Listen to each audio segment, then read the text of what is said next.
યુરોપની મજબૂરી અને આપણી મૂર્ખતા. 8 મહિના સુધી સતત બરફ પડવાના લીધે કોટ પેન્ટ પહેરવું તેમની મજબૂરી, પરંતુ ભારે તડકામાં કોટ પેન્ટ પહેરીને શો ઓફ કરવું આપણી મૂર્ખતા. અનાજના અભાવને કારણે માંસ ખાવું તેમની મજબૂરી, પરંતુ 80 પ્રકારના ફસલ છોડીને માંસ ખાવું તે આપણી મૂર્ખતા.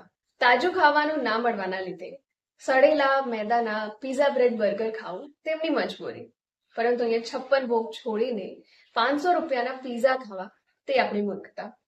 દહીં, છાશ, લસ્સીના અભાવને કારણે કોલ્ડ ડ્રિંક્સ પીવું તેમની મજબૂરી, પરંતુ અહીં 36 પ્રકારના દેશી ડ્રિંક્સ છોડીને કોલ્ડ ડ્રિંક્સ પીવું તે આપણી મૂર્ખતા. શાકભાજીનો સંગ્રહ કરવા માટે ફ્રીજનો ઉપયોગ કરવો તેમની મજબૂરી, પરંતુ આપણા બાજુમાં જ શાકભાજીનું માર્કેટ હોવા છતાં 1 અઠવાડિયાનું શાકભાજી ફ્રીજમાં ઠૂસીને સડેલી શાકભાજીનો ઉપયોગ કરવો, વાસી શાકભાજીનો ઉપયોગ કરવો તે આપણી મૂર્ખતા. આપણી ભારતીય સંસ્કૃતિ મહાન છે, તો તેના પર એકવાર વિચાર જરૂરથી કરજો.